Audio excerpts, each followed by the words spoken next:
Iago Martins fez um react contra mim recentemente. Embora não cite meu nome, eu vou me apresentar aqui. Sou Gabriel Enes, dono da página Brosduni Brasil, e nesse vídeo eu vou responder às críticas que o Sr. Iago faz à minha pessoa, dirigidas especialmente a um autor que eu recomendei recentemente, o Dr. Stephen Perks, que é alguém que advoga a teologia do domínio e escreveu uma obra fantástica, uma obra que tem poucas páginas aí, dá para você ler em um dia, mas que me recordo que quando li essa obra, ainda um amilenista, eu fui extremamente impactado, porque tudo o que ele fala aqui é de profunda relevância. Ele trabalha hermenêutica, trabalha versões da Bíblia, explica como que a interpretação do texto da Grande Comissão ela foi corrompida ao longo do tempo mediante o secularismo e mediante a covardia de teólogos que já não querem mais saber de domínio. Acham que o cristianismo é uma religião pequenininha e tá tudo certo, o Estado pode ser laico, a gente quer a liberdade do ímpio blasfemar e tá tudo lindo e maravilhoso. Nesse vídeo nós faremos uma resposta ao que o Iago trouxe, fundamentado, é claro, em boas obras, em boas referências bibliográficas. E eu gostaria de pedir que você que acompanha o meu canal, deixe aí o seu like, você que gosta de teologia, se inscreva, o canal tem vídeo toda quarta-feira, por volta do meio-dia, e também muitas lives. Agora vamos que esse vídeo vai estar frenético.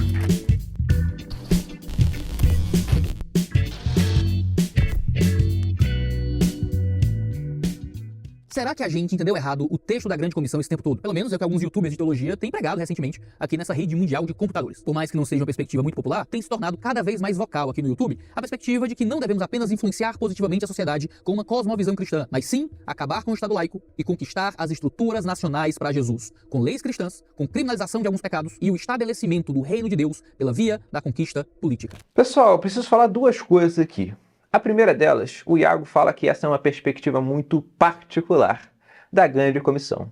E eu vou ler aqui, desde já, como que João Calvino, que é um dos grandes heróis da fé reformada, que o Iago, pelo menos em algum momento da sua vida, professor, via sobre a Grande Comissão, sendo ele um baita exegeta, um dos maiores comentaristas bíblicos da história.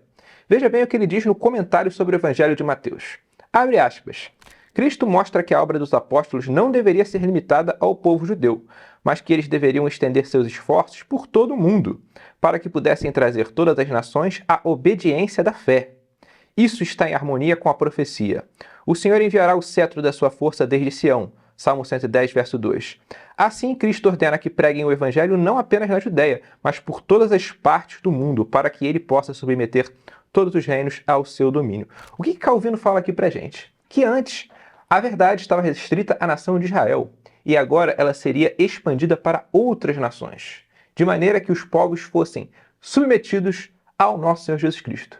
E a segunda coisa é que João Calvino professa, de fato, uma teologia do domínio, uma vez que ele usa explicitamente submeter todos os reinos ao seu domínio. Logo, essa não é uma perspectiva particular, como o senhor Iago Martins sustenta, é uma perspectiva antiga. Você pode questionar e dizer que João Calvino não era um batista. Iago Martins sustenta a teologia batista. E eu aqui falo como um presbiteriano. Tenho minhas divergências com a teologia batista, que não cabem no escopo desse vídeo, mas eu gostaria de ler aqui o que dois teólogos batistas antigos diziam do texto. O primeiro deles é Andrew Fuller. Ele diz isso na obra The Gospel Worth of All Acceptation. Olha o que ele diz, abre aspas. A Grande Comissão foi dada para que a Igreja de Cristo não apenas pregasse o Evangelho a todas as nações, mas também fizesse discípulos entre elas, ensinando-as a obedecer a tudo o que Cristo ordenou. Isso significa que devemos buscar a transformação das nações, estabelecendo a justiça e os princípios do reino de Deus nas sociedades onde o Evangelho é proclamado. Esse batista ele vai falar que, de fato, há um direcionamento para nações, mas também para indivíduos. Vocês vão ver que Iago Martins dá uma ênfase muito grande na pregação para indivíduos. E ela existe. A questão é que essa pregação é para indivíduos e para nações. Se você acha que essa citação de um batista não é suficiente, eu trouxe outro. Olha o que William Carey diz em uma outra ocasião. Abre aspas. Cristo nos ordenou que fôssemos e ensinássemos todas as nações, o que implica uma responsabilidade de reformar as práticas e costumes dessas nações de acordo com os preceitos do Evangelho. Devemos fazer com que nações inteiras se tornem discípulos de Cristo, não apenas batizando indivíduos, mas também introduzindo os valores do reino de Deus em todas as esferas da vida nacional. William Carey diz assim que é necessária sim uma transformação de nações. É necessário sim que nações se tornem cristãs, se tornem discípulos de Cristo. Independente de como esses batistas viam que essas nações devem se tornar discípulos de Cristo, o que é muitas vezes ponto, sim, de discussões, os batistas vão ter uma perspectiva de como seria uma nação cristã, nós reconstrucionistas teríamos outros, há batistas que são reconstrucionistas e têm sua própria perspectiva sobre como seria uma nação cristã. Ainda assim, o conceito de nação cristã não é uma coisa estranha, senhor Iago Martins, e não é uma coisa particular. Pelo contrário, a visão particular é essa que Iago Martins sustenta, que ainda que hoje seja cada vez mais comum nos seminários, é uma perspectiva moderna. Vamos continuar. Essa perspectiva é baseada em muitas visões acerca da Escritura, mas tem como um de seus argumentos centrais uma leitura bem particular do famoso texto da Grande Comissão, onde Jesus nos diz para fazer discípulos de todas as nações. Segundo eles, na verdade... Mas para frente a gente vai ver que o versículo não diz isso, senhor Iago. O versículo não diz discípulos de todas as nações. Mas eu vou deixar ele colocar os argumentos dele para a gente avaliar. Na verdade, Jesus está nos ordenando a transformar os países em países cristãos. É isso mesmo? É isso que nós vamos descobrir, claro, de olho no texto. De onde vem essa leitura tão esquisita da Grande Comissão? Vem principalmente de uma tradução muito antiga, bastante criticada, mas ainda muito querida aqui nos Estados Unidos, chamada King James Version, ou versão autorizada para muitos. Essa Bíblia foi encomendada justamente por esse tal de King James, o rei Tiago, e publicada em 1611. É de longe uma das traduções bíblicas mais defendidas aqui, chegando a ser considerada por muitos como a melhor e única tradução bíblica. A tradução que uniu o Ocidente. Eu vi no culto o rapaz falar enquanto lia um salmo da King James. É uma tradução tão amada aqui na América que tem inclusive um movimento muito popular, muito mais popular do que você imagina, chamado de King James Only. Apenas King James. Um pessoal que acredita que a King James é a tradução mais final e fiel da Escritura, que as outras traduções são erradas, falsas e deturpações. Então vê só, um texto muito antigo, muito querido, a tradução King James é tratada como se fosse o original da Bíblia por muita gente. E é uma tradução muito influente. Ajudou a formar muito do imaginário teológico do cristianismo, seja na Europa, seja nos Estados Unidos. Por que saber disso é importante? Porque enquanto nós temos nas traduções em português o texto de Mateus 28:19, dizendo: "Ide, portanto, e fazei discípulos de todas as nações", nós temos algo diferente na tradução da King James. Em português, os discípulos são feitos de todas as nações, no sentido de que são indivíduos que fazem parte dos diversos países. Essa, pelo menos, é a leitura em português mais provável que a gente está vendo aqui. Mas a King James traz uma tradução bem literal e, vou defender ao longo desse vídeo, claramente inapropriada. Em inglês diz: "Go ye therefore and teach all nations", que significa ide, portanto, e ensinai todas as nações. Não é ensinai das nações, alguém que sai das nações, alguém que faz parte das nações, mas ensinai as nações. Então as nações é que são ensinadas. Baseado nessa tradução, eu vou demonstrar precisamente o contrário disso que o Iago está sugerindo aqui já no início do vídeo. Eu vou demonstrar que a versão King James, ela traduz de maneira muito mais assertiva o texto do grego do que essa tradução que o senhor Iago mencionou que nós temos em português. E vocês vão ver mais pra frente que não é só a King James. Outras obras de tradução da Bíblia vão pela mesma linha. Tradução, muitos teólogos aqui dos Estados Unidos chegaram a conclusões bem radicais sobre a intenção de Cristo com essa ordem. Pensa, por exemplo, na visão defendida pelo teologista Stephen C. Perks, na sua obra sobre a Grande Comissão. Ele se baseia nessa tradução da King James e em algumas argumentações não muito boas de grego bíblico para defender que nós devemos discipular não pessoas de todas as nações, mas discipular as próprias nações, simplesmente. Segundo ele, o foco do texto é que as próprias nações devem ser discipuladas, tornando-se nações cristãs, tendo suas leis e constituições transformadas. Perks é bem claro sobre o que ele julga ser o significado da Grande Comissão. Em uma citação do seu livro, The Great Decommission, a Grande Decomissão, ele vai dizer o seguinte: muitas pessoas compreendem a Grande Comissão de forma errada, como um comando para discipular pessoas de todas as nações. Isso não é o que Jesus ordenou aos seus discípulos. Veja bem, isso não é o que Jesus ordenou aos seus discípulos. Em vez disso, ordenou-lhes que discipulem as nações como nações, ou seja, para fazer as nações cristãs. A Grande Comissão não nos comanda a sair e discipular indivíduos. Novamente, preste atenção. A Grande Comissão não nos comanda a sair e discipular indivíduos. Ela nos comanda a discipular as nações. Por mais estranha que seja essa posição, ela não é uma excentricidade do Perks. Ela é uma excentricidade de outros teólogos também. Alguns outros teólogos seguiram essa visão ao longo da história da igreja, como acontece com praticamente qualquer posição teológica. Você vai encontrar alguém na história da igreja defendendo qualquer coisa que você procurar, de modo que há mais gente lendo a Grande Comissão desse jeito. Por exemplo, segundo o famoso e muito respeitado teólogo Matthew Henry, um dos grandes nomes do século XVII, a Grande Comissão significa, abre aspas, que o cristianismo deve estar entrelaçado com as constituições nacionais, que os reinos do mundo devem se tornar reinos de Cristo e que seus reis devem ser os tutores da igreja. Uma visão que acaba basicamente com a divisão entre igreja e Estado, o que era, claro, uma visão muito comum. Olha, o que o Iago faz aqui com o senhor Stephen Perks é uma coisa extremamente temerária, porque Stephen Perks explica que a Grande Comissão envolve discipulado, sim, de indivíduos, senhor Iago. Só que o discipulado de indivíduos está atrelado ao discipulado de nações. É claro que para você discipular uma nação, você vai precisar ter indivíduos cristãos dentro dela. E quando ele fala dessa ideia de igreja, Estado, no sentido do Estado laico, ele está dizendo uma excentricidade. Porque os primeiros protestantes, eles não acreditavam no Estado laico. Eles acreditavam, muitas vezes, em um Estado que estivesse desassociado da igreja, mas que fosse, sim, um Estado confessional, um Estado cristão. Mesmo na América, em que você teve uma pluralidade de igrejas, o Rushdoony vai explicar muito bem que existia uma cristandade lá. Então, por mais que em alguns lugares você tivesse uma coexistência de várias denominações diferentes, você tinha uma civilização cristã. O Estado professava uma perspectiva cristã e você tinha várias igrejas coexistindo. Essa coisa que o Iago defende de Estado laico no modelo anglo-saxão é uma coisa que vem do iluminismo inglês e que não tem nada em comum com o verdadeiro cristianismo histórico. Então, Matthew Henry, que ele cita, é um teólogo que tinha claramente em mente que, de fato, a igreja ela tem a sua autonomia em relação ao Estado, ela é livre do Estado, porque a concepção calvinista de igreja professa uma igreja livre do Estado, mas ao mesmo tempo o Estado deve reconhecer o senhorio de Cristo. Se você professa um Estado que não admite o senhorio de Cristo, você tem uma fé esquizofrênica. E quando eu uso aqui a palavra esquizofrênica, é no sentido de uma fé que sustenta uma mente dividida. Você, em uma medida, acredita que Cristo é Senhor, mas na outra, Cristo já não é Senhor. Você tem uma certa neutralidade. E Iago Martins é um advogado da neutralidade no meio cristão.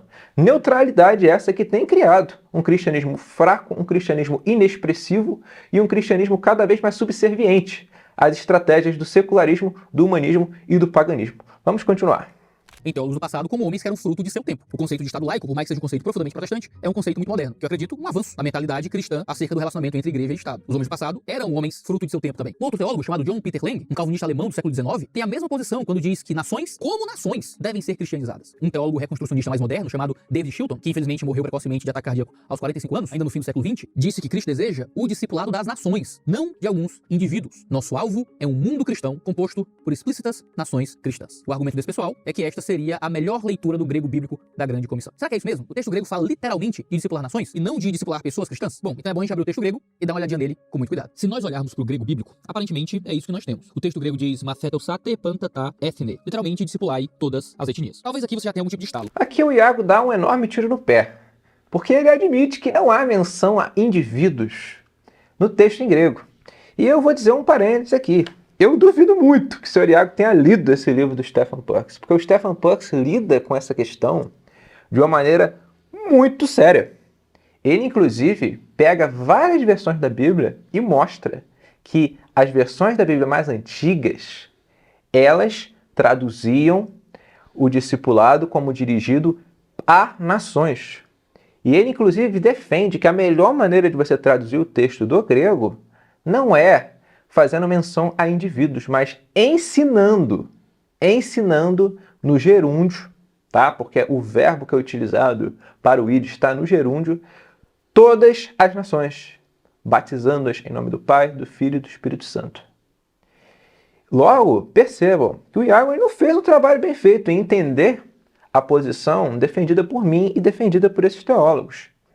Vamos ver como é que ele vai seguir. Porque sim, você pode reparar que no texto grego não diz de todas, mas diz todas. Não é discípulos de todas as, mas é discipule todas as. Que é justamente o argumento que é usado pelos dominionistas para falar que a gente deveria estar discipulando as nações. Mas você não precisa saber grego para pegar que tem algo particularmente diferente daquilo que alguns querem fazer parecer aqui. E esse é justamente o meu primeiro ponto. Jesus não está falando de países aqui, nas concepções modernas de cidades, estados com seus imaginários políticos, com suas leis, seus estatutos, seus regimentos, suas constituições e suas autoridades civis. Jesus está falando de etnia, o que é um termo bem menos político e muito mais sociolinguístico, muito mais racial no uso que se usa hoje em dia do que realmente político. Não existe aqui no nosso texto nenhuma referência às nações como nós entendemos hoje em dia, com governantes, leis e constituições, mas sim a grupos étnicos e linguísticos que nem sempre possuem qualquer organização nacional. Isso sozinho já seria suficiente para refutar toda a argumentação dos promotores da teologia do domínio. Veja bem o que o Iago diz. Esse argumento que ele utilizou, de que nação significa etnia, é suficiente para refutar toda a argumentação dos proponentes da teologia do domínio. E Iago falou o seguinte: Iago simplesmente disse que etnia não tem o sentido de Estado-nação moderno. E a pergunta que eu faço diante desse argumento que o senhor Iago levantou é: e daí? Como que isso lança por terra a argumentação teonomista, reconstrucionista, e admitida até mesmo antes do reconstrucionismo surgir? Porque o senhor Iago parece não entender muito bem, mas o reconstrucionismo é um movimento moderno, é um movimento que surgiu em meados do século XX, justamente com a premissa de reconstruir algo que foi perdido. Então, para existir reconstrucionismo, senhor Iago, foi necessário que antes tenha sido desenvolvido algo. E esse algo é muito bem desenvolvido no mundo calvinista.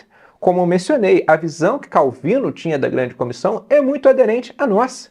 Inclusive, há teólogos batistas, como citei dois aqui, que tinham visões sobre a necessidade de criar nações cristãs, que é aderente à nossa. E o próprio Iago citou alguns autores que vão na mesma linha. Então, veja bem, ele supõe que por desmentir um erro que é comum no meio evangélico, mas veja bem, não é um erro que eu cometi, senhor Iago, e nem que os reconstrucionistas cometem, que é o de confundir nações com o Estado-nação moderno. O Estado-nação moderno é uma construção recente. Não obstante, senhor Iago, se você olhar para o sentido da palavra etnia, que Cristo diz na Grande Comissão, isso não envolve menos gente, mas envolve mais gente, porque todos os povos do mundo estão envolvidos em etnia. E ele falou que essas etnias não necessariamente configuram uma organização política. E eu respondo o seguinte, Iago, não é porque nem toda etnia configura uma configuração política nos moldes do Estado-nação moderno ocidental que eles não têm uma organização política. Para isso, você precisa ler as obras de Hermann Doivert, por exemplo. Hermann Doivert tem uma obra chamada Estado e Soberania, em que ele mostra que a sociedade ocidental é aquela mais desenvolvida. Então nós temos esferas de soberania muito bem desenvolvidas. Nós temos a separação de Estado e Igreja, nós temos um Estado bem elaborado conforme constituições, conforme símbolos. Não obstante, se você olhar qualquer etnia, uma tribo indígena, lá existe política. Lá existe uma autoridade política. E as tribos indígenas, os povos mais primitivos, eles entendem que o poder político ele tem como base o poder religioso. Uma verdade que nós, ocidentais, influenciados pela modernidade, esquecemos. E você é um exemplo disso. Né? Você acha que é possível uma manifestação como o Estado laico. E Estado laico não existe, é uma grande abstração. Uma vez que todo o Estado precisa de um fundamento religioso. Logo, toda a etnia, senhor Iago, ela tem uma religião. E qual que é o objetivo de Cristo com a Grande Comissão? Que nós evangelizemos todas as etnias que têm uma religião, portanto, possuem uma cosmovisão que lhes permite desenvolver estruturas de autoridade que devem ser submetidas ao nosso Senhor Jesus Cristo. Logo, a Grande Comissão leva necessariamente à criação de nações cristãs. Veja bem, senhor Iago, etnia é algo que no Oriente você tem muitas. Eu fiz há pouco tempo uma live com o professor Lucas Gesta, em que nós falamos sobre os cristianismos orientais. E os cristianismos orientais eles estão associados muito mais à etnia do que a um conceito de Estado-nação moderno, como você evoca que é o foco de nós reconstrucionistas. Então você tem cristãos que estão ligados a uma etnia de cristãos, que passou por séculos de existência. Então, isso é o conceito de nação cristã que Cristo está falando. Você submeter etnias, povos inteiros a Cristo. E esses povos inteiros submetidos a Cristo, em alguns momentos, tendo a possibilidade, vão necessariamente ter estruturas políticas cristãs. Se você for olhar a história do cristianismo é a história do desenvolvimento de nações cristãs. Qual foi a primeira nação cristã num sentido de um Estado cristão que surgiu na história? Não foi Roma, foi a Armênia. A Armênia foi a primeira nação cristã do mundo. E a partir daí você tem várias nações admitindo o cristianismo, incluindo o Império Romano, que não admitiu o cristianismo como religião predominante. Com Constantino foi posterior, mas Constantino deu, a partir do Edito de Milão, a possibilidade de que o cristianismo fosse reconhecido como religião oficial. E a partir de então você tem uma cristianização.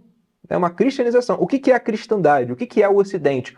Uma ordem social que reconhecia o senhorio de Cristo. Você pode apontar falhas ao longo da história do Ocidente? Claro, baseado no próprio princípio que fundamentou o Ocidente, que é a Escritura Sagrada e especialmente os concílios da Igreja, como o Rushduni vai explicar, que foram a base daquilo que nós chamamos Ocidente.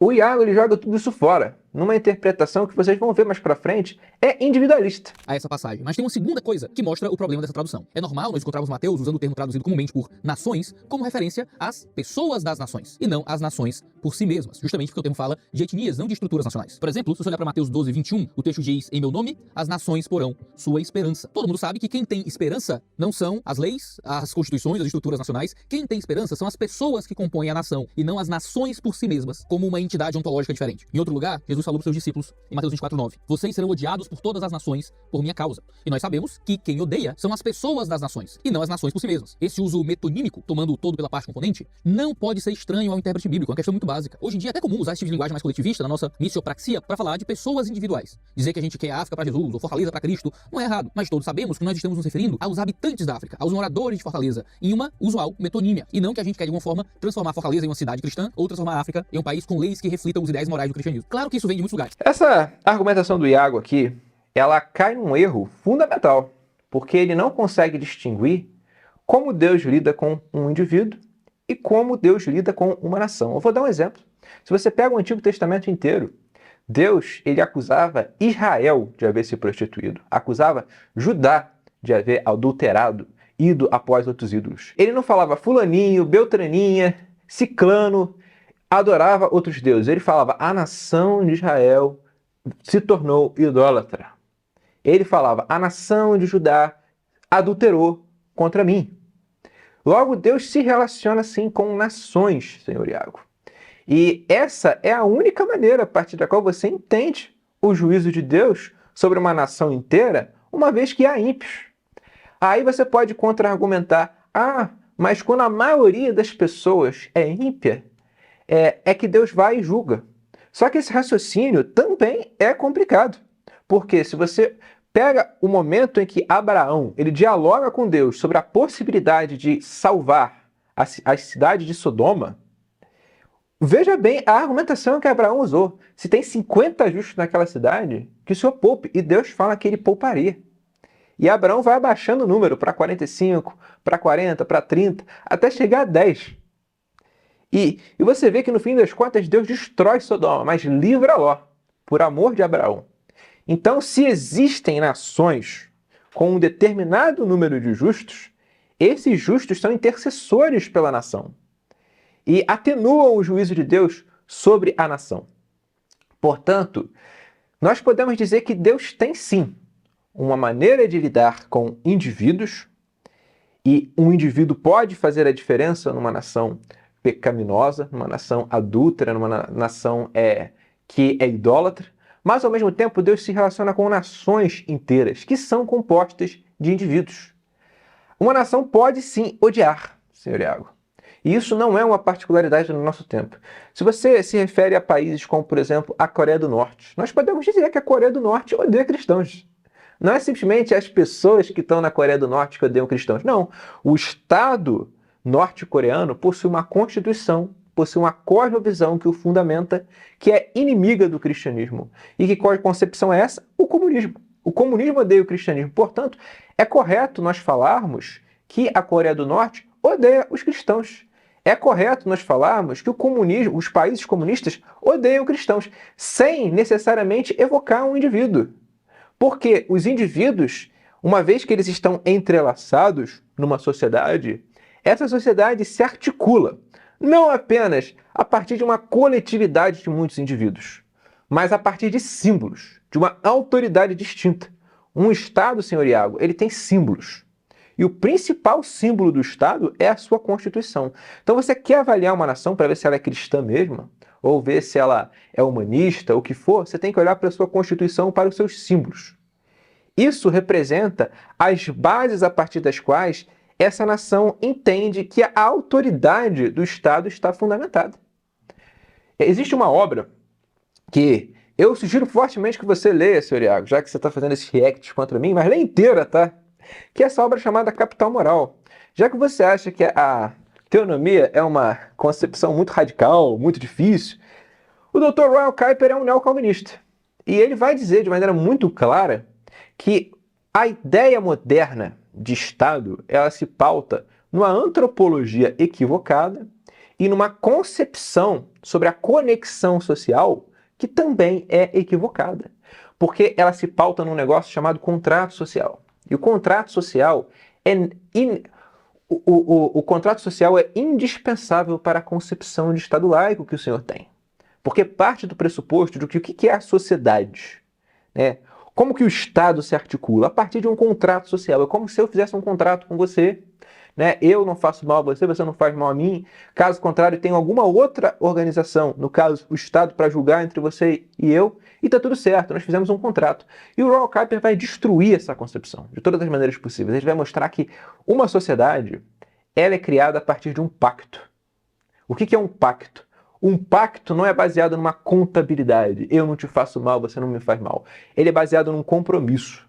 A nação, ela está compromissada a um ideal comum. E ele dá um exemplo de pacto, aquilo que aconteceu nos princípios da colonização da América, no Pacto Mayflower. O que foi o Pacto Mayflower? Foi aqueles peregrinos fazendo um pacto entre si diante de Deus. Então, note a diferença, senhor Iago, que você parece que tarda em entender. Uma coisa é um Estado que ele se articula a partir de um pacto criado diante de Deus. Você dizer que uma nação ela presta contas ao Deus triuno revelado nas Escrituras. Outra coisa é você criar um Estado baseado no contrato social. Baseado numa concepção de que o homem é uma tábula rasa, de que o homem é um ser autônomo, é um ser que não deve prestar contas a Deus. Perceba que Deus está completamente excluído da perspectiva de contrato social. Já da perspectiva de pacto, não necessariamente, porque a perspectiva de pacto permita que o Estado se articule diante de Deus. E o que nós, teonomistas e reconstrucionistas, buscamos é isso, senhor Iago. É que as nações elas se reconheçam como prestando contas a um poder superior. Aí você pode falar para mim, Gabriel, mas a gente pode muito bem falar para o Estado brasileiro, falar para o Lula, falar para o Biden, falar para quem quer que seja que presta contas a Deus de fato. Mas o Estado brasileiro e o Estado americano também, ainda que a Constituição americana fale de Deus e a Constituição brasileira mencione Deus, não são explícitos em evocar o Deus cristão, triuno revelado nas Escrituras. Eles não professam numa espécie de credo cristão. Portanto, não são nações cristãs, no sentido que nós, que somos reconstrucionistas, buscamos. E o Estado moderno, veja bem, ele é uma articulação moderna, fato. Mas até ele tem que se submeter a Cristo. Uma vez que nós estamos numa nação, vamos colocar o nosso exemplo, nós estamos no Brasil, o Brasil é uma nação moderna. Então, obviamente, o Brasil precisa reconhecer a Cristo, não apenas com um número de conversões. O processo demanda um número de conversões, mas uma transformação daquilo que é entendido como fundamento do Estado. E é isso que Cristo busca quando ele professa a grande comissão, que reis o reconheçam como Messias, que as nações da terra entendam que o rei não é César, porque César era o grande ponto de integração do Império Romano, mas sim Cristo. É por isso que o apóstolo Paulo vai se referir a Cristo como Senhor. Né? O título de Senhor, Kyrios, era o título dado a César. O cristianismo foi subversivo. Mas o Iago, se ele vivesse nos tempos de Jesus, ele diria que é perfeitamente possível você ser cristão e você admitir o senhorio de César. Os cristãos, senhor Iago, eles morriam, eles davam a vida, eram torturados, passavam por privações terríveis por não acender um incenso a César. Agora, olha o nível que nós chegamos, meus amados irmãos. Nós chegamos a um nível que a gente tolera tudo. A gente tolera que o Estado diga o que a gente tem que fazer. A gente tolera que o Estado feche igrejas, como o senhor Iago tolerou, mediante uma determinada crise sanitária. E isso é uma completa traição do verdadeiro cristianismo. É uma covardia. Não há outra palavra. Vamos seguir. Não tem tempo de explicar isso nesse vídeo que a gente tá fazendo exegese desse texto. Dá pra argumentar o problema de pegar os padrões da aliança do Antigo Testamento que Deus fazia com nações e trazer esse padrão de aliança para as nações do Novo Testamento, ignorando que a nova aliança é superior à antiga justamente por não ser mais uma aliança nacional, feita com crentes e descrentes daquela nação, mas agora uma aliança que se dá com o povo redimido de todas as nações, manifesta na igreja. Se no Antigo Testamento havia uma nação escolhida, no Novo Testamento a nação eleita é a igreja. De modo que Deus não está fazendo uma aliança com a nação, Deus está fazendo aliança com a igreja. Aplicar às nações aquilo que no Antigo Testamento era as nações é reproduzir uma aliança inferior para um povo que agora está diante de uma aliança muito superior. Mas isso é tema para um outro vídeo, a gente entra nisso depois. O foco é olhar aqui pro texto. Só um rápido comentário, pessoal. A nova aliança é de fato superior à antiga, mas ela é uma extensão da antiga, não é uma negação da antiga. Um erro que o Iago comete é achar que a nova aliança ela lançou por terra o que tinha na antiga, como quem diz, lá atrás Deus se relacionava com uma nação, como eu argumentei atrás. Agora Deus já não se relaciona com nações, se relaciona com a igreja. E a igreja está dispersa em várias nações. Então, o padrão de relacionamento Deus e nações acabou. Hoje só existe o padrão de relacionamento Deus e igreja e Deus e indivíduos. Isso é uma meia-verdade, tá? Porque, de fato, o relacionamento de Deus é especial com a igreja, mas Deus continua julgando nações. O juízo de Deus continua sendo derramado contra nações que negam a Cristo. Inclusive, se você pega o livro do Apocalipse, que o senhor Iago tem uma leitura futurista, diferente da minha, que é preterista parcial, você vê que o Apocalipse é o livro do Novo Testamento que mais tem elementos do Antigo Testamento. Então, se você não entende bem o Antigo Testamento, a forma como Deus julga nações, a forma como Deus derrama seu juízo sobre nações inteiras, não apenas o seu povo eleito, não apenas a nação de Israel, você não vai entender o Apocalipse. E o livro de Apocalipse, ele fala de nações se rendendo a Cristo.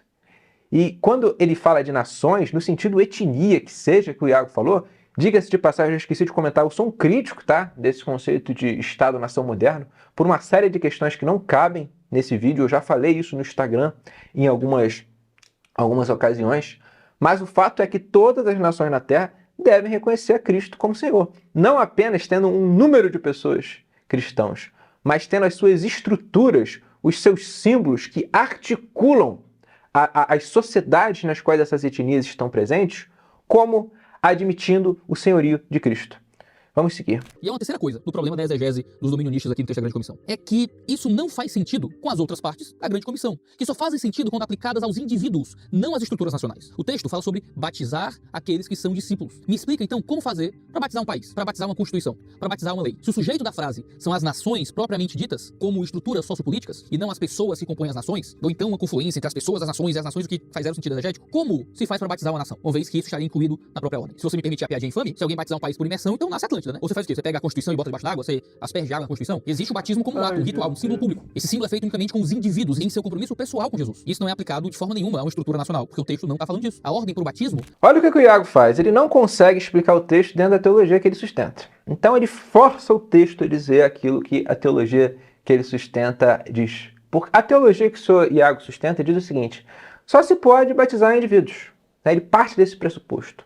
Logo, se o texto está falando ide e ensinar as nações, batizando em nome do Pai, do Filho e do Espírito Santo, o texto não faz sentido. Você falar que é para batizar nações. E, gente, eu volto a falar, o Iago não leu esse texto, tá? Ele não leu esse livro. É um livro que deve ter umas 40 páginas. E ele não leu. Porque se ele tivesse lido, ele pelo menos pegaria os argumentos do Dr. Stephen Perkins aqui e refutaria. Mas ele não refuta nada. Ele usa argumentos que não respondem nada, que não são nenhuma forma de problema para a gente, e agora vem com essa de que não tem como batizar a nação. O Dr. Stephen Perkins explica como que uma nação é batizada. Existe uma divergência, meus amados irmãos, e aqui não me tomem por belicoso com os nossos irmãos batistas, entre batistas e presbiterianos na questão do batismo. Os batistas, eles entendem que o batismo é feito conforme uma profissão de fé. Então, uma vez que você professa a fé em Cristo, você se batiza. O batismo é fruto de um ato individual, né, de uma escolha. Né? Você se decide por Cristo. Ainda que haja batistas calvinistas, né, que creem na conversão por meio do Espírito Santo, pela graça, como nós presbiterianos entendemos, eles colocam o batismo atrelado à salvação. Já nós presbiterianos acreditamos que não. Por isso que nós batizamos filhos de crentes. Batizamos na intenção de expor que o batismo é uma inserção na aliança, no povo de Deus. Então, uma vez que você, no Antigo Testamento, tem a circuncisão, no Novo Testamento você teria o batismo. Não vou aqui me delongar nesse ponto, porque existem batistas que estão muito próximos da minha visão, batistas reconstrucionistas. Mas uma coisa aqui é fato, ele tem dificuldade em entender como uma nação pode ser batizada. E a resposta, meu caro Iago, é reconhecendo a Cristo. A Constituição do Brasil, eu vou fazer uma pergunta para você, Iago. Ela reconhece que Cristo é Senhor? Que não existe outro Senhor? Que ele presta contas diante de Cristo? Ele realmente se submete às Escrituras Sagradas? Ele não faz isso. Então não é um Estado cristão. O que seria um Estado cristão? A gente trazendo para os dias de hoje. Um Estado que reconhece a Cristo. Um Estado que nega outros poderes. Um Estado que claramente se entende como um diáconos. Como o apóstolo Paulo fala em Romanos 13, que o Estado é um diáconos. É claro que o apóstolo Paulo não usa a palavra Estado, ele usa a palavra os magistrados, porque a palavra Estado, diga-se de passagem, seu Iago, é uma palavra recente, historicamente falando, coisa de alguns séculos aí que se criou esse conceito de Estado-nação, que é um conceito útil, mas os magistrados, eles tinham que se entender como diáconos de Cristo. Logo, é possível você batizar uma nação não jogando água nela. Porque essa ideia de jogar água é uma compreensão equivocada que o Iago tem tomando a mera expressão pelo significado. Quando é dito que nós devemos batizar nações, significa que nós devemos dar para elas uma nova identidade. Uma nova identidade, tornando as nações que reconhecem o senhorio de Cristo. Me dá um exemplo disso, Gabriel. Eu dou um exemplo disso, o próprio Império Romano. O Império Romano, nos dias de Cristo, nós vamos falar mais para frente provavelmente isso, ele tinha moedas na qual o rosto de César estava estampado. E em determinado momento perguntam para Cristo, para que a gente tem que dar tributo? A gente tem que dar esse tributo para César? E Cristo diz, dá a César o que é de César, dá a Deus o que é de Deus. É um texto que provavelmente o Iago vai citar em algum momento mais para frente. Eu já antecipo aqui parte do argumento. Que beleza, nos dias de Cristo, o poder dominante era César, mas se você olha 5 séculos depois, 4 séculos depois, até menos, a moeda já não era mais de César, a moeda era de Cristo. Então o jogo mudou. O império que antes perseguia cristãos se tornou cristão e, em determinado momento, admitiu o senhorio de Cristo. Ah, Gabriel, o Império Romano acabou. Acabou, fato. Ele tinha muitos problemas, inclusive. Ele tinha muitas falhas. E aí a gente tem que derrubar um outro espantalho. Uma nação cristã não é uma nação que vai erradicar 100% o pecado. Até porque o Estado ele tem algumas prerrogativas. Alguns pecados devem ser criminalizados, outros não. Boa parte dos pecados não é criminalizada. Então, o Estado romano teve vários problemas que ocasionaram o seu declínio. Há obras falando sobre isso, como, por exemplo, a obra do Dr. Edward Gibbon. Ele vai falar sobre o declínio e queda do Império Romano. Mas o que sobrou do Império Romano? Uma cristandade. Quem segurou as pontas depois que o Império Romano caiu? A igreja. E a partir da igreja você teve o estabelecimento de reis cristãos, de príncipes cristãos, que se entendiam como diáconos, como servos de Cristo. Então isso é um exemplo. Se você for olhar para o Oriente, cara, aí os exemplos são muito maiores. Agora, o que o Iago sustenta é uma negação da própria história do cristianismo, que entendeu séculos a coisa desse jeito que eu estou falando, e agora, na era moderna, em que nós vemos teólogos apostatando da fé com grande frequência, ele acha que essa interpretação que ele traz é a melhor. É brincadeira, né, gente? Vamos seguir. Faz com que pessoas precisem ser o foco do texto, e pessoas em seu relacionamento individual com Jesus, e não as nações em um sentido político. Eu acho interessante porque, no seu livro, o Perks tenta responder essa questão, dizendo, e aqui eu trouxe a citação dele, ele diz que o batismo de uma nação se dá por meio da submissão ao rito do batismo por aqueles que constituem a nação. Mas isso é mais que um tiro no pé, é a negação da própria tese. Se o batismo das nações se dá por meio de batizar as pessoas das nações, então discipular as nações se daria também por meio de discipular as pessoas das nações, como as traduções modernas colocam. E então, o argumento vira outro. Ao invés do texto dizer que a gente deve discipular as nações, como o Perks estava argumentando agora há pouco, agora o texto passa a dizer que deveríamos discipular as pessoas e essas pessoas vão criar as estruturas nacionais cristianizadas. Mas aí você perde todo o argumento exegético e passa para um outro argumento, que é uma tentativa de implicação daquilo que o discipulado de pessoas causaria. E aí você precisa de outros textos para estabelecer esse argumento, já que você não tem mais o texto da Grande Comissão para basear esse argumento. Você não pode olhar para a implicação possível do texto baseado em outros textos como prova da própria argumentação sobre o texto. Ou o texto é sobre batizar nações, ou o texto implica, a partir de outras informações exegéticas, que a conversão de indivíduos vai acabar cristianizando nações. Você tem que escolher um dos dois argumentos, não pode usar os dois ao mesmo tempo. O Perks tenta usar os dois ao mesmo tempo. Ele argumenta, não, o texto significa discipular nações, então temos que discipular as nações. Mas aí quando ele bate a cara na impossibilidade exegética do texto, não tem como fazer isso porque a ordem inclui batizar as nações, então tem que batizar as pessoas das nações, aí ele abandona o argumento inicial para criar um outro argumento, fazendo parecer que as duas coisas confluem como uma coisa só. O primeiro argumento, a ideia de que a gente tem que discipular nações como estruturas nacionais, não se sustenta textualmente, então ele vai para um segundo argumento, mas esse segundo argumento precisa de outros argumentos textuais para ser imposto sobre esse texto, como possível consequência desse texto. E aí não é mais um argumento que é tirado desse texto, deixa de ser exegese para ser, no melhor cenário, uma aplicação sistemática a posteriori, ou o que a gente chama de exegese, enfiar um conteúdo externo ao texto no texto. Mas não só isso, certo? Em quarto lugar, pro problema dessa interpretação. A gente precisa falar desse ponto que o Iago trouxe aqui, de que o Perks, ele entende que as pessoas devem ser batizadas. O Perks, ele sustenta, Iago, uma perspectiva presbiteriana, né? Ele entende que cada pessoa deve ser batizada, né? As pessoas de uma nação devem ser, em sua totalidade, batizadas, né? Inclusive, é o meu entendimento.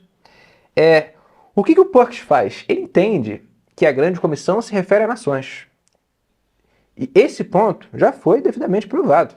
O texto está falando de nações. Agora, como que você batiza nações? Essa que é a questão. E o Perks vai salientar o fato óbvio. Para você batizar uma nação, você precisa batizar as pessoas dessa nação. Por quê? Pense no seguinte cenário. Pense no cenário que você tem uma nação que é cristã, mas as pessoas não são batizadas. Seria um contrassenso. Existe um relacionamento, meus amados irmãos, entre os indivíduos de uma nação e uma nação. E aqui eu vou dar um exemplo mais simples para vocês entenderem, né? Suponha que João e Maria se convertem. João e Maria são pagãos, né? São pagãos, em determinado momento o apóstolo Paulo chegou e pregou para João e Maria. João e Maria se batizaram, né? Admitiram Cristo. E a Bíblia, ela tem orientações para João, né? Enquanto marido, e tem orientações para Maria, enquanto esposa. Nós podemos dizer que os dois são cristãos. Mas, ao mesmo tempo, existem orientações na Bíblia que são para famílias inteiras. Logo, existe um ideal de família cristã. Eu sei que o Iago vai na linha diferente, né? Ele hoje está nessa linha de idolatria familiar, falando desse tipo de coisa, né? Não vou entrar nesse mérito, mas uma coisa é fato. Existe um ideal de família cristã. Uma família é uma instituição. Veja bem, a família, ela já deixou de ser um indivíduo. Ela é vários indivíduos. É o marido, é a mulher, é os filhos. Faz sentido nós falarmos de família cristã. Da mesma maneira, faz sentido a gente falar de escola cristã. Hoje a gente vive num contexto de grande secularização, os pais estão muito preocupados em aquilo que os filhos aprendem na escola, aquilo que eles absorvem na escola. E assim, há uma demanda por escolas cristãs, né? Como eu tenho planos de criar uma. E o que é uma escola cristã, Iago? Na visão do Iago, uma escola cristã é uma escola que teria indivíduos cristãos. Todo mundo é cristão na escola, então tá ok. Tá ok? Claro que não. Porque você pode ter uma escola que todo mundo lá é cristão, mas ensina um conteúdo humanista. Do que adianta você colocar a criança lá numa escola que ela vai aprender evolução, vai aprender tudo nos moldes que o MEC ordena, que organizações globalistas anticristãs promovem?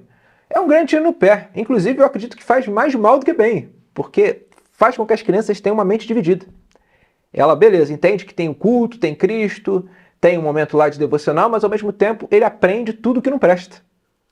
Logo, o que seria uma escola cristã? Seria uma escola que, sim, teria cristãos lá dentro, mas que, no seu currículo, estabeleceria todas as disciplinas sob uma cosmovisão cristã. Então, você vê que, por um lado, sim, existem indivíduos, mas, por outro, existe uma estrutura, né, que fundamenta a razão de ser daquela instituição que está convergente com a cosmovisão cristã. O que seria isso no Estado? Você teria indivíduos cristãos, indivíduos batizados, e ao mesmo tempo você teria símbolos que articulam o Estado, dentre os quais o principal é a Constituição, reconhecendo o senhorio de Cristo, reconhecendo o Estado como um diácono de Deus. Isso não é algo difícil. Portanto, o Perks não comete um erro exegético. Ele explica o texto da grande comissão como ele é, dirigido às nações. Mas agora, como ele é? Para você explicar como ele é, você precisa tomar outros textos. A Bíblia, seu Iago, não é um bando de textos desconexos e você pega um sem fazer menção a outro. Você tem que relacionar o que a Bíblia fala em algum momento com o que a Bíblia fala em outro momento. Então, a não ser que seja demonstrado como que o texto no grego, no original, não fala de discipulado, de batizado de nações, não tem como dizer que o argumento do Perks foi equivocado. Vamos seguir. Dessa interpretação aqui do Perks é que o mandato para que se ensine a obediência também é relevante aqui. O texto diz para nós ensinarmos a obedecer. Não se ensina instituições, não se ensina leis, não se ensina estruturas nacionais. Pessoas, ou no caso aqui, discípulos, é que são ensinados. O texto aqui está nos apresentando, através do uso dos verbos, que as relações entre Jesus, os discípulos que estavam ouvindo aquela pregação e os discípulos que proviriam de etnias que receberiam o evangelho, é uma relação de pessoalidade. O domínio semântico dos verbos aqui, junto com os participantes do discurso, nos levam à clara conclusão de que nações é uma referência a pessoas, a sujeitos, nunca a instituições aqui no caso, nunca às leis e os seus derivados. Justamente porque seriam indivíduos ensinados à obediência. Você pode pensar em leis cristãs como resultado da obediência dos discípulos. E aí você procura outro texto para apresentar essa possibilidade. Mas o texto não está dizendo para criar nações cristãs, quando diz para ensinar os discípulos a obedecer a Jesus. Em quinto lugar, tem uma coisa bem interessante no grego desse texto. Eu creio que esse ponto ficou bem claro, né, gente? É claro que você pode induzir instituições à obediência a Cristo. É claro que instituições não estão desconectadas de indivíduos, não são abstrações que surgem do nada, Sr. Iago. Elas surgem justamente do relacionamento entre indivíduos. Você tem vários indivíduos. A articulação a conexão entre esses indivíduos vai gerar necessariamente um documento proposicional, que é uma Constituição, cara. Uma Constituição ou que seja os rudimentos disso. A gente só tem constituições no sentido mais moderno. Mas é claro que você, se for numa tribo indígena, o pajé, o cacique, quem for que seja autoridade política lá, ele vai fundamentar a sua autoridade com base em algo. E esse algo não é o nosso Senhor Jesus Cristo. É alguma divindade pagã, é alguma força da natureza. Então é contra isso que nós, teonomistas, reconstrucionistas, nos opomos. Há nações que entendem o seu fundamento a partir de forças e divindades extrínsecas ao Deus bíblico. Que o pessoal da teologia do domínio deixa passar batido. Em grego, a palavra nações, ethne, tem um gênero neutro. Tô até conferindo aqui. Enquanto o pronome na terceira pessoa, né, o eles, que é empregado nos versos posteriores, batizando-os, ensinando-os, é um pronome na terceira pessoa. É um pronome na terceira pessoa no masculino. Ou seja, ao invés de autar, que seria o requerido para se referir a uma palavra neutra, Jesus usa autus, que é usado apenas como referência a palavras masculinas. Por exemplo, é como se Jesus estivesse dizendo no grego, discipulando as etnias e batizando-os e ensinando-os. Você diz, opa, mas etnias é feminino, um substantivo feminino. Os pronomes, os, né, batizando-os, é masculino, né, batizando eles. Então como é que eu vou usar um masculino com referência ao feminino? Tá errado. No grego você não tem um feminino, tem um neutro, né? A etnia ali é neutro, mas você teria o mesmo problema. Parece um erro gramatical, um erro de sintaxe muito básico. Será que Jesus cometeu um erro no grego aqui, no seu discurso? Então Mateus cometeu um erro no seu registro? Ou isso indica que o pronome usado está apontando para algo diferente das nações por si só? Uma coisa subentendida no texto. O pronome masculino plural autus, então, estaria talvez se referindo ao substantivo masculino plural mathetas, discípulo, que seria implícito no texto, que seria o resultado do discipulado. Isso é um uso muito comum no grego do Novo Testamento. Isso é o que nós chamamos de constructo ad sensu. É quando você tem o que seria uma forma de torcer as regras gramaticais para chamar atenção ao sentido maior do que está sendo dito. Quando Mateus registra etnia, dizendo que essas etnias seriam discipuladas, e ele mete um pronome masculino como referência a essas etnias, ele está deixando claro para o leitor de que esses que seriam discipulados e batizados não eram as etnias, mas as etnias discipuladas. Ou seja, os discípulos das etnias. O que deixa muito claro, novamente, qual é o interesse de Jesus no texto da Grande Comissão, como um texto sobre salvação individual, entregue a todos os povos, e não um projeto de domínio político. Já dava tranquilamente para encerrar o vídeo por aqui, mas tem duas coisinhas que eu queria pontuar com você. Aqui a gente precisa falar do seguinte. O Iago, ele coloca, de alguma maneira, discípulos no meio da tradução do grego. O que é uma coisa justamente que tem interesses de fomentar a perspectiva teológica que ele sustenta. Ele nega que seja possível fazer uma nação cristã. E eu já respondi de diversas maneiras, inclusive nesse vídeo, como que uma nação pode ser cristã sim. Não apenas por conta dos indivíduos. Veja bem, não apenas. Uma nação cristã terá indivíduos cristãos. O ponto de divergência não é esse. Nós acreditamos que pessoas têm que ser evangelizadas, pessoas têm que ser ganhas para Cristo.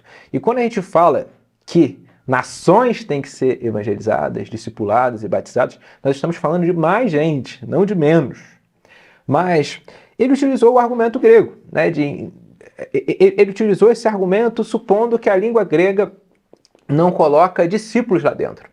Mas a pergunta que eu faço é a seguinte, senhor Iago, gostaria que você me respondesse nesse ponto. Se a língua grega não colocou de maneira explícita que é indivíduos, por que não deixou isso de forma mais clara para a gente? Por que Cristo não deixa de forma tão escancarada que a grande comissão não é para ganhar nações, mas sim indivíduos? Isso não faz nenhum sentido. Sabe por que não faz nenhum sentido? Porque o homem antigo, ele não fazia essa distinção radical entre o indivíduo e o meio no qual ele está inserido, e a família na qual ele está inserido, e a nação na qual ele está inserido. E um detalhe que eu não falei anteriormente é o seguinte: a grande comissão ela não começa em Mateus 28, ela começa em Mateus 10. Né? Mateus 10, Cristo manda que os discípulos evangelizem pessoas espalhadas por toda a nação de Israel. Veja bem, indivíduos. Você prega, de fato, para indivíduos. Você discipula indivíduos. Mas com o tempo, qual que é o ideal que Cristo coloca para a igreja? Que nações sejam ganhas. E se você olha para a Bíblia desde o Antigo Testamento, que não está desconectado do Novo Testamento, Deus faz uma promessa a Abraão, que a partir dele seriam benditas todas as nações da terra. Ao que Deus estava dizendo quando ele falou todas as nações da terra? Ele estava falando nações no mesmo sentido que a partir de Abraão viria a nação judaica. A nação judaica que veio de Abraão foi o povo escolhido de Deus. E uma vez que nós estamos na nova aliança, esse benefício é estendido a outros povos, a outras nações. Então, da mesma maneira que Deus teve um pacto com Israel, Deus quer abranger outros povos nesse pacto. Então, se no Antigo Testamento havia apenas uma nação, no Novo Testamento há todas as nações. Deus quer estabelecer a sua bênção, quer se manifestar a todas as nações. E isso exige necessariamente que a igreja pregue, que nós sejamos ativos na evangelização, que nós ganhemos pessoas para Cristo. Agora, quando a gente nega que nações inteiras devem se converter a Cristo, nós estamos professando um cristianismo mínimo. E, meus irmãos, eu não quero saber de um cristianismo mínimo. Esse cristianismo derrotista, que vai ser uma meia dúzia de gato pingado, a gente tem que parar de olhar para isso com bons olhos. A gente tem que se incomodar com isso. Nós devemos buscar um cristianismo ao máximo, como o Urasduni acreditavam.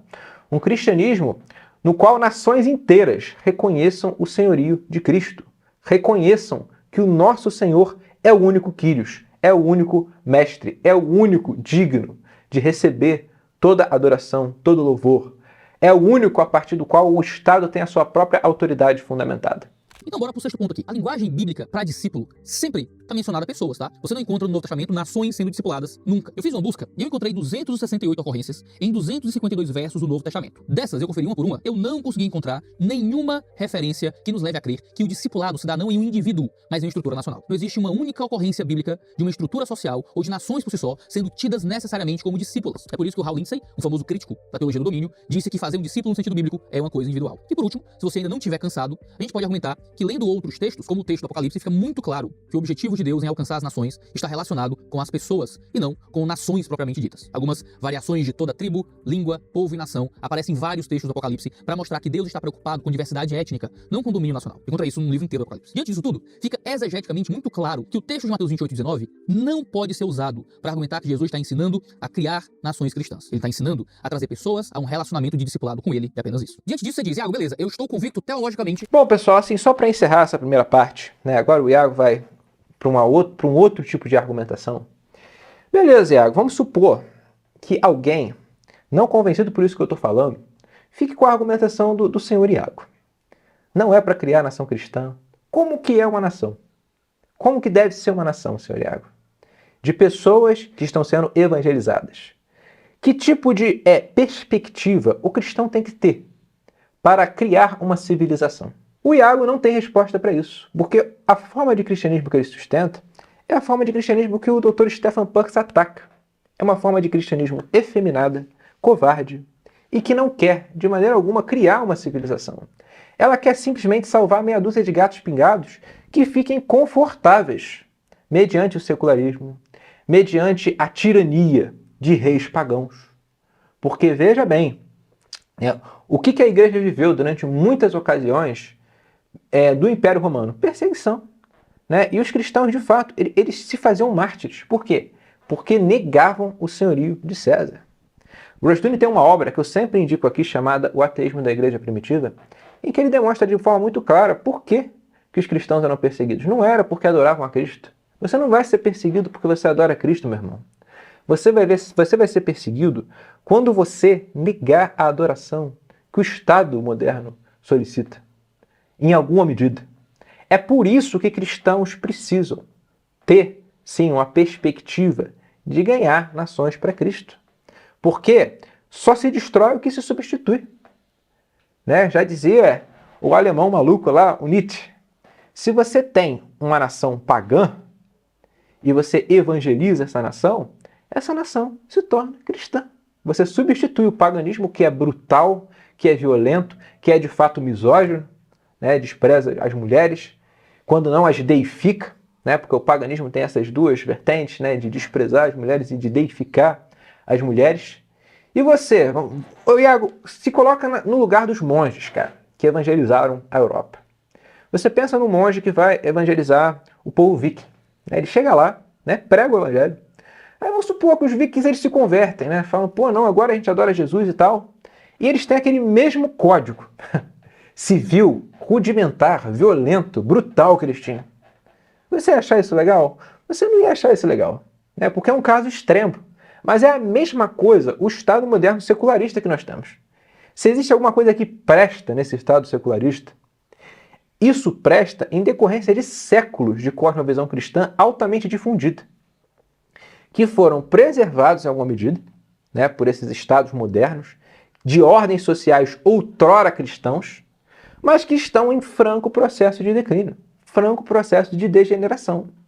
E o cristão consciente disso, ele não tem que achar que o Estado laico moderno é a melhor opção, seria a posição defendida por Cristo. Tá? Isso é absurdo.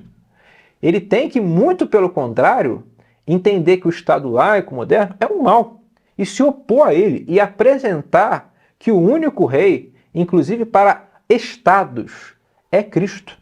Exageticamente que essa ideia de dominar nações não está aqui no texto da Grande Comissão. Mas grandes homens do passado defenderam isso, Iago. Você citou aí o Matthew Henry. Será que a gente não estaria sendo menos reformado ao abandonar esses ideais que eram tão presentes, talvez em alguns puritanos e alguns reformadores? Cabe um debate bem longo sobre isso, mas deixa eu dar uma pequena dica de como a gente deveria perceber essas questões do passado. Eu vi um vídeo recentemente de um cara criticando o que eu falei sobre as Olimpíadas aqui, sobre a nossa postura de liberdade religiosa, e que as pessoas devem ter liberdade para criticar o cristianismo, do mesmo jeito que o cristianismo deve ter liberdade para pregar o seu evangelho, que o Estado não deveria criminalizar, sei lá, a blasfêmia, nem criminalizar a pregação. Esse sou eu, tá, pessoal? Quem fez esse vídeo contra ele foi eu, né? Só que meu nome não vai ser mencionado. Um ambiente livre é um ambiente que as pessoas pregam e dizem o que quiserem, desde que não incentive a violência ou o que seja. Um cara comentou, você acha que o que é que Calvino diria ao ouvir o Iago dizer que as pessoas deveriam ter liberdade civil para blasfemar? Deveria existir crime, criminalizar a blasfêmia. E deixa eu falar, é muito covarde definir se as pessoas são reformadas ou não por elas seguirem ou não certos comportamentos comuns de homens de 4, 5 séculos atrás. Porque esses homens também eram fruto do seu tempo e também reproduziam ideais que eram comuns ao seu tempo. Por exemplo, a teocracia. Todas as nações eram religiosas, os ideais de Estado laico só foram surgir posteriormente a partir das ideias desses homens. Mesmo que esses homens não entendessem ainda que estavam criando um ambiente de formação do conceito de liberdade religiosa. Quando nós olhamos para os puritanos, para os reformadores, para muitos grandes homens da história da igreja, eles, como fruto do seu tempo, reproduziram muitos padrões do seu tempo. Pensa no escravagismo, por exemplo. Assim como os puritanos eram nacionalistas e um tanto teocratas, os puritanos também eram escravagistas, possuíam muitos escravos.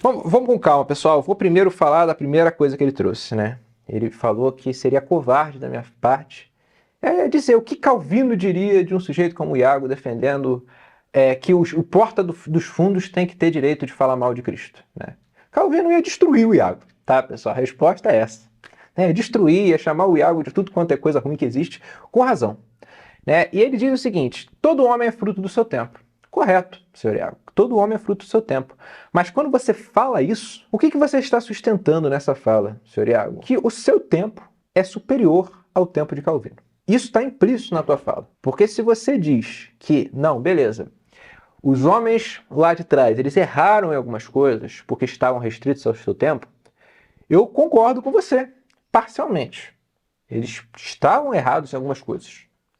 Né? Mas agora, como que você sustenta que Calvino está errado? Né? E você está certo? Não há como você fazer isso, a não ser que você tenha um parâmetro. E qual parâmetro que nós cristãos devemos usar? Tanto para avaliar teólogos do passado, quanto para avaliar teólogos do presente. A Escritura Sagrada. Em nenhum lugar, senhor Iago, você vai ver a Escritura Sagrada dizendo que nós devemos militar pelo direito de ímpios blasfemarem contra o nosso Deus. O que você vai ver é momentos em que cristãos são perseguidos, né, por conta da fé. Ao longo da história da igreja, você vê cristãos perseguidos por conta da fé. Mas isso não quer dizer que nós cristãos devemos achar que blasfemar contra o nosso Senhor, defender liberdade de expressão absoluta, é algo que agradaria o nosso Deus. Não agrada. Diga-se de passagem, olhem para os Estados Unidos hoje, um país em que existe muita liberdade de expressão. Os puritanos, eles começaram a defender a liberdade de expressão defendendo uma liberdade para você criticar governantes, que é o que eu defendo. Eu defendo liberdade absoluta para você criticar governantes, mas não liberdade para blasfemar. Então você sustenta, senhor Iago, uma ideia que é totalmente avessa ao texto bíblico, porque o texto bíblico ele diz o contrário. Ele diz que os reis da terra devem beijar o filho para que ele não se ire. Beijar o filho para que ele não se ire. Então, quando ímpios como Porta dos Fundos, como essa galera da França, eles blasfemam contra o nosso Senhor, nós devemos declarar o juízo de Deus sobre eles. O que você não fez, né? Você passou pano de todas as maneiras possíveis, achou aquilo tolerável, ok, e não é ok. Aquilo deve realmente entristecer os cristãos e levá-los a falar o que a Bíblia diz. Os puritanos também eram escravagistas, possuíam muitos escravos. Muitas pessoas querem olhar para o passado e dizer, olha, Marcel Henry era contra o Estado laico. Veja, Calvino era a favor de punições civis em casos de blasfêmia. E isso por si só não significa muita coisa. Porque se você olhar para os puritanos também eram a favor de você escravizar a gente. É como se você olhasse para a igreja hoje e dissesse, veja, essa igreja não é reformada de verdade porque acredita em Estado laico. Talvez seja uma coisa parecida com dizer, veja, essa igreja não é reformada de verdade porque não acredita em escravidão, acredita em liberdade para os escravos. A gente não pode simplesmente olhar para trás e querer tomar todas as visões dos homens do passado como se representassem visões verdadeiramente cristãs. Por que a gente olha para trás e interpreta a teocracia dos homens do passado como uma coisa boa a ser imitada, mas a gente olha para o escravagismo dos homens do passado como uma coisa ruim a ser rejeitada? No fim das contas, o que importa é a interpretação da Escritura. A defesa que eles fazem da teocracia é uma defesa que é exegeticamente coerente? Essa é a pergunta. Não é se eles viveram isso, não é se eles acreditaram nisso. Eles também acreditaram em um monte de loucura. E usaram a Escritura para defender também muitas loucuras. Se eles eram homens fruto de seu tempo, nós devemos enxergá-los como tal e nos precaver daquilo de errado também que eles disseram. E não colocar essas questões como núcleo do que significa ser verdadeiramente reformado, como muitos teologistas tentam fazer parecer. Aí você diz também, mas Iago, se um monte de gente do país se converter, isso não vai mudar a política de uma nação? Se um monte de gente for discipulada? Então, pessoal, eu vou falar rapidamente sobre essa questão da escravidão que ele mencionou. Olha, seu Iago, nenhum reconstrucionista é a favor da escravidão. E se você olha para o Antigo Testamento, existem leis para a escravidão. Eu vou fazer um vídeo só sobre isso, tá, pessoal? Aqui eu não vou me alongar. Mas por que existem leis sobre a escravidão no Antigo Testamento e o apóstolo Paulo dá diretrizes para senhores de escravo no Novo Testamento? Por que a escravidão não acabou de uma vez? Porque a escravidão, primeiro, no Antigo Testamento, era um empreendimento necessário. Não havia como você eliminar a escravidão como a gente eliminou no Ocidente. Por quê? Porque você pensa que existia uma batalha. Dois povos se enfrentaram. O povo perdedor deixou mulheres, filhos, animais. O que você podia fazer com os derrotados? Ou você matava todo mundo, ou você escravizava. Então, a escravidão ela surgiu nesse contexto, com a necessidade de você poupar a vida dos sobreviventes. E os povos antigos eles eram muito brutais com os escravos. O que a lei mosaica faz? Ela torna a escravidão regulamentada de uma maneira que fosse melhor para os escravos. Os escravos fossem tratados com humanidade, tivessem leis que regulamentassem a escravidão. O que aconteceu no Ocidente? No Ocidente, nós desenvolvemos uma forma de escravidão que é lamentável, que é brutal, que foi uma transferência de milhões de pessoas da África para as Américas para trabalhar no cultivo de açúcar, de café, de outros insumos. E o que acontecia em muitos meios era desumano. A escravidão foi um negócio desumano. E foram cristãos que militaram pelo fim da escravidão. E é fato, existiam aqueles que defendiam a escravidão pautados na Escritura Sagrada. Lamentavelmente, há esses casos. Mas o que nós precisamos entender é que a escravidão ela é uma coisa que foi combatida por cristãos. Por quê? Porque a forma como ela é executada no mundo moderno é uma forma brutal, primeiramente. À luz do cristianismo, nós entendemos que aquilo é brutal. E, em segundo lugar, há maneiras de você manter essas pessoas vivas, trabalhando de forma a ter a sua subsistência, de forma pacífica, em melhores condições. Uma coisa que não era possível no Antigo Testamento. Então, por isso que no Antigo Testamento existiam leis de regulamentação da escravidão. E no Novo Testamento, idem, você ainda tinha um contexto de um império. Para vocês verem, o Império Romano era um império que no seu ápice, 1/3 da população era escrava. Então a escravidão era uma coisa muito comum. Logo, da mesma maneira, o apóstolo Paulo não chegou querendo abolir a escravidão. mas ele criou meios a partir dos quais a escravidão ela era praticada de maneira mais humana. E ao longo dos séculos, nós no Ocidente tivemos esse desenvolvimento. E como é que eu afirmo que isso é um desenvolvimento? À luz da própria palavra de Deus. Né? À luz da própria palavra de Deus, nós entendemos, né, que um desenvolvimento que elimine um mal que é fruto da queda é benéfico. Né? Se eu tenho um contexto de escravidão vigente, eu tenho leis para regulamentar essa escravidão vigente, como o Antigo Testamento. E o Novo Testamento, com o apóstolo Paulo, mostrando que os senhores de escravos têm que tratar os escravos com humanidade. Agora, se hoje eu tenho uma dinâmica social diferente, que me permite dar a pessoas a forma de ter a sua subsistência, de trabalhar de maneira digna, eu vou militar por isso.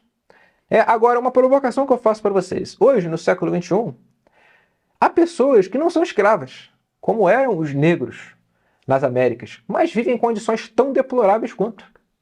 Mediante o contexto social que nós vivemos, que da mesma maneira que herdou coisas boas do cristianismo, tem coisas ruins, que são produtos da degeneração, da secularização, do humanismo. E essas coisas nós temos que combater. Então, quando você vê pessoas sendo exploradas na sociedade moderna, isso tem que ser combatido. E muito disso se deve ao fato de que não há temor do Senhor. Quer dizer, tudo isso se deve ao fato de que não há temor do Senhor, que é, nas Escrituras, o vingador dos órfãos e das viúvas. Mas vamos deixar isso para falar em uma outra ocasião. Vamos seguir o que o Iago diz. Então a nação vai virar uma nação cristã. E de novo, isso é tema para outro vídeo, mas certamente não é o que Jesus está dizendo nesse texto. Você tem que pressupor uma escatologia bem impopular, que é a ideia de que o mundo inteiro vai ter cada vez mais convertidos ao mundo do mundo todo se tornar cristão e tudo mais. Você tem que assumir um tipo de preterismo, tem que acreditar que o apocalipse já aconteceu em boa parte do que está ali, acreditar em um tipo de progresso da salvação que vai se estabelecer para sempre, e aí você vai ter que explicar como é que a porta é estreita. Porque é isso que Jesus fala. Jesus fala de uma porta estreita que são poucos os que entram por ela. Como é que o mundo inteiro vai se converter nesse sentido? É uma pergunta a ser respondida e é uma questão a ser levantada com mais seriedade em um outro momento. Mas de longe é uma escatologia bem pouco popular, bem pouco levada em consideração na academia cristã e que ignora muito do que Jesus disse sobre o que aconteceria no futuro, muito do que o livro do Apocalipse fala sobre o que há de acontecer ainda. Mas de longe, não é isso que Jesus está dizendo aqui. Jesus não estabelece em nenhum momento a ideia de... Só um ponto sobre escatologia, pessoal. Eu vou fazer uma live sobre escatologia daqui a pouquíssimo tempo, né? Com um amigo. E a gente vai falar sobre o preterismo, vai falar sobre o pós-milenismo e vai apresentar que o pós-milenismo é sim a melhor corrente escatológica que existe. Eu já defendi isso em outros vídeos, vou defender de novo. Vou dar argumentos, tá, bíblicos para falar sobre isso. E o Iago percebe que ele desqualifica dizendo que é impopular o pós-milenismo. E eu tenho uma má notícia para você, tá, Iago? Você no início falou que a perspectiva que você ataca é uma perspectiva pouco popular, mas barulhenta, né? O que me deixa feliz, porque o meu canal é um canal minúsculo, mas ele tá fazendo barulho. E segundo, o pós-milenismo tá fazendo barulho também, tá, seu Iago? Tem outras páginas pós-milenistas aí para o senhor se atentar aos argumentos e procurar respondê-los de maneira consistente, tá?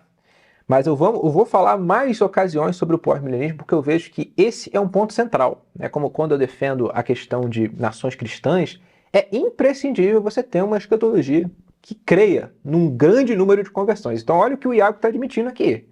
Eu creio que nações cristãs virão mediante um grande número de conversões. Não é simplesmente pela militância política. Você botar um Bolsonaro lá, como eu fiz um vídeo há pouco tempo mostrando que, cara, não existe absolutamente nada a ver entre reconstrucionismo e bolsonarismo, como o Iago sugere no seu livro. Quais serão os efeitos e os resultados sociopolíticos da conversão de um monte de gente? Não dá pra dizer que isso sai do texto. Então, bom, colocado isso de lado, bora caminhar pra conclusão do vídeo que já tá um pouco maior do que eu imaginei. Deixa eu mostrar porque é que isso não é só briguinha por minúcia de texto bíblico. Essa visão dominionista da grande comissão gera alguns problemas bem práticos para a vida da igreja. Primeiro, gera uma missiologia cultural e politicamente dominadora. Missionários motivados a transformar nações mais ou tanto quanto a fazer convertidos acabam priorizando manifestações políticas em detrimento da pregação do evangelho. Coisa que eu já vi acontecer. Coisa que tem acontecido no Brasil. Quantas pessoas não têm considerado a política mais importante do que o evangelismo no modo como têm vivido suas vidas? Quantas pessoas que nunca participaram de uma vigília não acamparam por semanas na frente de quartéis? Quantas pessoas que nunca pregam a obra de Jesus continuam pregando arduamente o nome do seu político, porque acreditam por algum motivo que a transformação política é uma manifestação muito clara do reino de Deus e da ação de Deus no mundo, quando na verdade é uma aplicação muito posterior. Talvez o reino de Deus cresça em detrimento do poder político, não por meio do poder político. Além disso, ao invés de tratarem cada pessoa individualmente para fins evangelísticos, acabam buscando a nação como um fim do discipulado. E isso acaba gerando um problema de meios e fins, né? O discipulado de pessoas acaba sendo só um meio para um fim, que no fim das contas é o estabelecimento máximo do reino de Deus, para além dessas conversões ou como fruto dessas conversões, e não a conversão como fim em si mesmo. Eu lembro muito de um texto do Karl Barth, onde ele lamentou amargamente em uma Alemanha pós-guerra, tomada ainda por desejos de domínio, que essa visão teria infestado o pensamento missionário e se conectado às feridas dolorosas dos cristãos alemães. Ele vai dizer que isso foi uma inutilidade. E esse é um problema que a gente encontra em alguns grupos cristãos exageradamente politizados. Pessoal, eu fiz o meu vídeo mostrando que o reconstrucionismo não tem nada a ver com o bolsonarismo, que é a alusão que o senhor Iago está fazendo aqui, ainda que ele não use o nome, né? Eu soltei o meu vídeo do bolsonarismo, desassociando o reconstrucionismo de bolsonarismo no mesmo dia que ele fez esse vídeo, né? Então provavelmente ele não viu, mas é a isso que ele tá se referindo. Né? Uma predileção pela política em relação ao evangelho. Que eu já falei, é um erro, tá, pessoal? Eu, quando eu falo de teonomia, falo de reconstrucionismo, o primeiro foco é evangelístico. Então, senhor Iago Martins, eu não defendo, você pode ver, eu não falo quase nada sobre ativismo político. Né? O que eu faço na minha página é dar diretrizes para uma cosmovisão cristã realmente consistente. Né? E isso, de fato, que você falou, é uma coisa que eu já falei. Né? Uma estrutura sociopolítica cristã, ela é uma coisa que se formará tardiamente, na minha visão. Não é a gente começar ganhando nações para depois tornar as pessoas cristãs na base da espada. Nenhum reconstrucionista diz isso.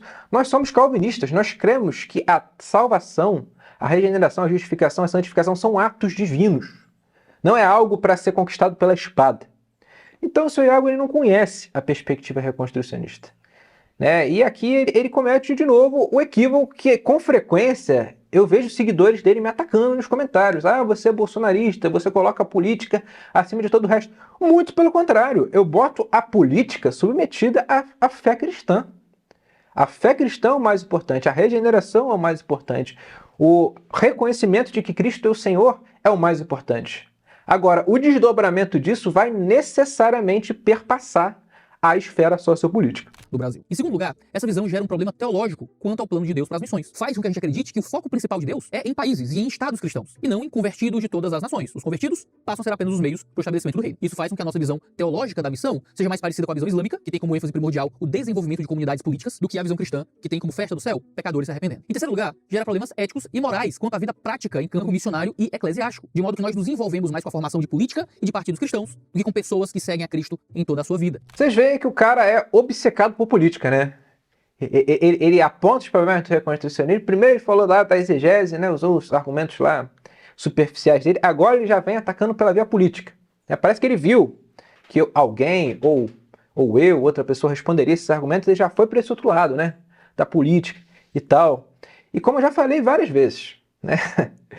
Uma coisa não anula a outra. Você entender que a Escritura Sagrada, ela promove uma determinada forma de Estado, forma de nação, não exclui o fato de que indivíduos devem ser evangelizados, devem ser devidamente discipulados. O missionário muitas vezes acaba negligenciando o tempo que ele gastaria lidando com uma única pessoa em particular, com problemas a serem tratados, do que com a formação de um partido político, ou com o estabelecimento de algum tipo de diálogo cultural, e a gente encontra um monte de pastores que, ao invés de estarem discipulando pessoas, estão discutindo política na internet, porque acham que isso é de uma forma parte do projeto de Deus para estabelecer o reino dele sobre o mundo, ao invés de estarem cuidando do que seria de fato o trabalho de Deus. Se a conversão é só um meio para o fim, muitas vezes surgem outros meios para aquele fim, que é discutir política na internet, ou quer que seja, ou acampar frente ao quartel, ou quer que surja aí como parte da militância política cristã, numa forma de estabelecimento do reino de Deus, que não é a forma como Cristo estabeleceu que seu reino seria instaurado nesse mundo. Em quarto lugar, gera visões deturpadas acerca das alianças necessárias para a pregação da glória de Deus. O cristão, que coloca o poder político e cultural da igreja ou do cristianismo acima de tudo, não vai hesitar em se associar a descrentes com agendas políticas que sejam parecidas com as suas, e acabará sendo tentado a considerar mais próximo deles aqueles que estão alinhados à sua visão política do que aqueles que têm a mesma fé. Então você vai encontrar, por exemplo, em muitos lugares, pessoas considerando descrentes conservadores, por exemplo, mais próximos do plano de Deus do que crentes de visão política distinta. Ou seja, a agenda política acaba sendo mais importante do que o relacionamento com Cristo. Então você vai encontrar, por exemplo, gente que, não, católicos não são salvos, mas aquele político católico que tem uma visão política parecida com a minha, ele está mais próximo do reino de Deus do que o meu irmão evangélico da minha própria igreja que tem outra visão política. Ou excomunga e trata como pecadores pessoas que estão no caminho do inferno, gente que não aceita Jesus como Senhor Salvador. Olha, meus amados, mas eu não sei de quem que o Iago tá falando aqui, cara. Mas eu sou extremamente crítico dos católicos romanos, né? Fiz muitos vídeos contra católicos romanos, fiz vídeos contra a direita, fiz vídeos contra, inclusive, Olavo de Carvalho, né? Que foi o grande articulador, né? Pelo menos no aspecto ideológico do que a gente vê na direita. Então eu não sei que tipo de aliança é essa aí que eu ou outros reconstrucionistas têm feito que tem comprometido a causa do evangelho. Se vocês conhecem algum reconstrucionista aqui no Brasil que faz isso, vocês me digam quem é, que eu também não conheço ninguém dentre os círculos que eu participo que paga pau de Bolsonaro, ou se alia católico, ou faz esse tipo de coisa. Gente que tem uma ética e uma moralidade ímpia, mas então se associa a políticos, a movimentos políticos, gente com moralidade ímpia, que ele não consegue assumir como descrente, porque tá ajudando no reino de Deus, estabelecendo aquela política específica. E esse é um problema muito sério, porque acaba criando um ambiente muito terrível de associações que não glorificam o nome de Deus. É muito interessante como muitos amigos conservadores meus têm dificuldade de considerar outros colegas conservadores como enviados de Satanás, como servos do diabo, porque são descrentes, é isso que a Bíblia diz, simplesmente pelo fato de que eles fazem defesa de valores políticos parecidos. Enquanto cristãos de sua própria comunidade são tratados como ímpios, porque mesmo vivendo submissos a Jesus, têm uma visão política diferente. Vai dizer que você não identifica isso nos ambientes de teologia de domínio e em muitos ambientes religiosos que existem no nosso país, infelizmente. Isso gera problemas doxológicos, tá? Acharemos que Deus será mais glorificado pela manifestação cristã de um país em suas leis e estruturas do que pela salvação de um único crente. Quando, na verdade, a missão da alegria diante dos anjos de Deus nas Escrituras só se dá por causa de pecadores que se arrependem, não por causa de nenhuma outra coisa, nem mesmo a formação de constituições cristãs. Acaba que existe uma visão muito errada sobre o que significa a igreja. É engraçado, né? Porque o Iago, ele confunde teologia do domínio com essa galera conservadora que se alia a determinados bolsonaristas. E ele admite que a perspectiva teonômica é pequena no Brasil. Meu canal é um canal pequeno, pessoal.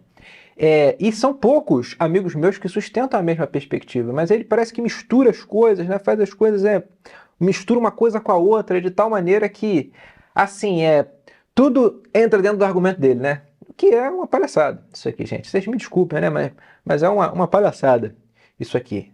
Eu não tenho nenhum vínculo com Bolsonaro, né? Com essa galera da direita. Minha ênfase é simplesmente o senhorio de Cristo, é glorificar Cristo, é buscar a evangelização das nações, é sim, né, que com o tempo nós tenhamos constituições cristãs, né, submetidas a nosso Senhor, porque isso é o que está expresso nas Escrituras. Você lê o Salmo 2, é muito claro. Mas vamos que já estamos concluindo. Nós não temos nações cristãs. Paulo vai deixar claro que nós não temos cidade permanente aqui. Pedro vai deixar claro de que a igreja é a nação, de fato, escolhida por Deus. Nós somos a nação santa. O modo como Deus tratava com as nações do Antigo Testamento, Israel como a nação escolhida. Agora Deus trata não com a nação que encontra o político cristão, não com a nação cristianizada, mas com a igreja. Nós somos a nação santa. A nação de Deus é a igreja. E a nação cujo Deus é o Senhor. Não é isso que diz a Escritura? Feliz é a nação cujo Deus é o Senhor. É a igreja. Não é o Brasil cristianizado. Não é os Estados Unidos como a nação que iniciou como cristã. Não é nenhum país europeu que se interpretava como uma nova Israel. Mas é a igreja. E a igreja somente. Em vários países, que muitas vezes não serão cristianizados. No meio de vários países, cujas lideranças recebem mais ou menos influência cristã. Mas é a igreja que manifesta nessa terra a herança do reino de Deus manifesto aqui. Deus quer o domínio, meus amados irmãos. Isso aqui que o senhor Iago Martins defende é uma teologia que é fraca, efeminada e superficial. Eu vou ler aqui, para a gente encerrar esse vídeo, né, uma citação do Dr. Stephen Perks. Eu creio que se essa controvérsia do Iago comigo teve algum ponto positivo, foi esse, né? A gente pode difundir boas obras. Leiam esse livro é muito pequeno, tá? Um livro que dá para você ler em um livro. É um livro que dá para você ler em um dia. E ler também o Capital Moral, né? Eu sei que tem dificuldade, né, com essa ideia de crítica ao Estado laico. Isso aqui é um autor que não é nem reconstrucionista. Ele é neocalvinista, um movimento que eu também tenho profundo respeito, né? Ainda que haja divergências, né, entre nós reconstrucionistas e os neocalvinistas, e fica como recomendação para você ler. Mas vou ler aqui uma citação, né, do Dr. Stephen Perks para a gente encerrar esse vídeo. Abre aspas, a fé cristã é a verdade pública e a verdade pública é religião. Porém, na atualidade, muitos cristãos negam que o cristianismo seja uma religião. Deve-se reconhecer que para essas pessoas o cristianismo não é religião. Trata-se de um hobby devocional, sem dúvidas, um hobby importante, com consequências eternas. No pacote é um seguro contra as chamas do inferno, porém não deixa de ser em essência um hobby. Todavia, ao negar que o cristianismo seja uma religião inconscientemente, os cristãos têm negado o status de verdade pública, com terríveis consequências para a vida da nação.